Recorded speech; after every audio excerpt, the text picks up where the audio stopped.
I have 7 days to make a game for my game prototyping class, and the best part, this assignment counts for 25% of my whole semester, and if I fail it, well, I will have to retake the whole class next year. Are you serious, my brother? And here's a fun fact, I have no idea from where I should start.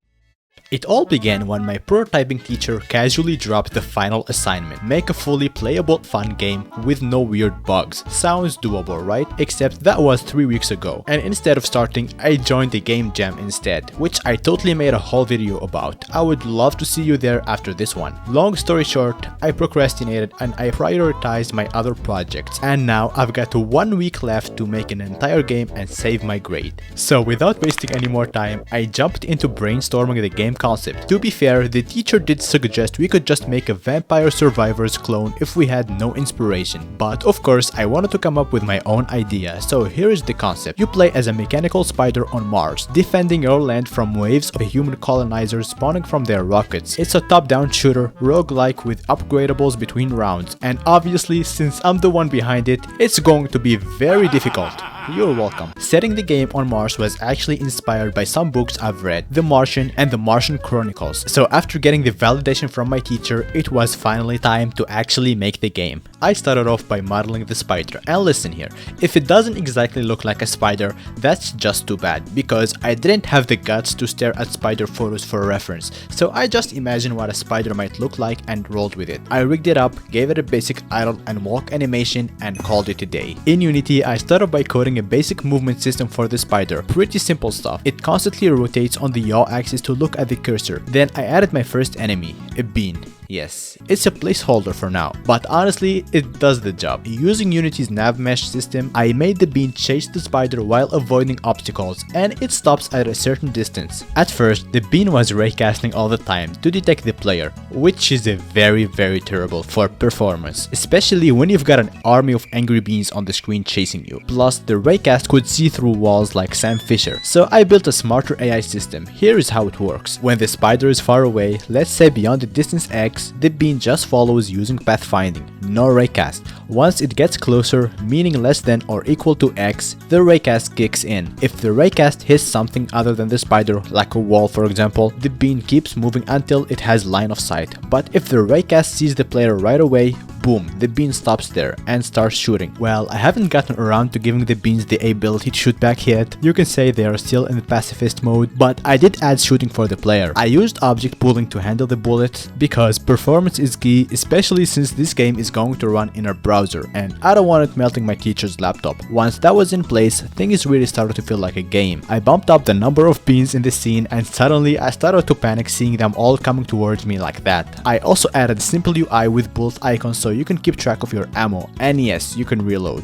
Now every time you shoot a bean enough times, it gets destroyed. Next up, I wanted to spice things up with some bullet VFX. Since the game is set on Mars, I figured why not shoot cool sci-fi blue orbs, easy for me to make, except my first few attempts looked more like a spinning Milky Way rather than simple orb projectiles. And while editing this video, I had a realization that the bullets have identity crisis. The bullet icons in the UI look nothing like the orbs. It's like they are from two completely different games.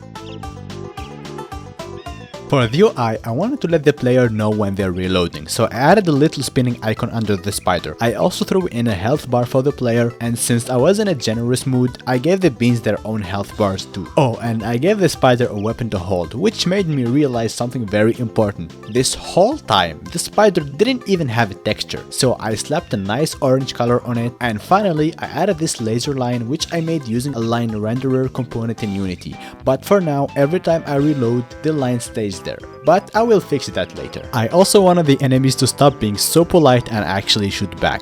So now once they get so close and they are facing the player, they fire these angry little red orbs, and to crank up the drama, I added the camera shake every time the player fires a bullet, and honestly, it's way more satisfying now. I somehow managed to pull everything off in just 2 days, but on day 2, I suddenly remembered a tiny detail. We were supposed to bring our playable games the next morning. It didn't need to be polished though, just, you know, functioning. That's when the panic kicked in. I had totally assumed I would just submit it on the final deadline, but I completely forgot that we have to show the progress we made so far the next morning. So now it was 9 PM, class was at 8:30 AM, and I had less than 12 hours to slap together a full upgrade system. I jumped into Photoshop, designed some cards, threw them into Unity, and coded the entire upgrade system from scratch while slowly losing my soul. So basically now at the end of every round you will have the upgrade menu. And also I forgot to mention that the number of enemies will increase at every round. By 2 AM I was physically, emotionally and spiritually destroyed, but the game loop was working. I had reached my final form. And finally, I could rest. Alright, let's take a quick break from game dev and talk about something that is equally exciting. Today's sponsor, Brilliant. Now, if you are like me, always jumping between code and game logic, learning new things, and love to challenge yourself, Brilliant is the perfect place to fuel that curiosity. It's an interactive learning platform that teaches you physics, math, science, computer science, logic, and all the stuff that makes you look brilliant at parties. But the best part is that Brilliant doesn't just throw information at you like a textbook from 1998. Everything is taught through fun, hands-on problem solving. It's kinda like a game for your brain, except instead of leveling up your character, you level up yourself, which is honestly way more useful. To start learning for free, head to brilliant.org/IamWasim or scan the QR code on the screen. During the first 30 days, you can access everything that Brilliant offers for free. You will also get a 20% off a full annual subscription with my link. Big thanks to Brilliant for sponsoring this video, and for now, let me share with you my day at college. So on day 3, I finally got my game play tested by my classmates, which meant I also got to play test their games, and honestly I was blown away. Everyone absolutely brought their game. First up, we had this adorable mini ninja slicing through sauce Among Us creatures while collecting coins. It's not the final version though, but the foundation is solid and the art style is chef kiss. Then another classmate made a 3D platformer where you have to climb a building while grabbing coins. The low poly visuals were super clean and the camera changing position reminded me a lot of the retro Resident Evil style. There was even a Plants vs Zombies clone with a Victory Royale twist.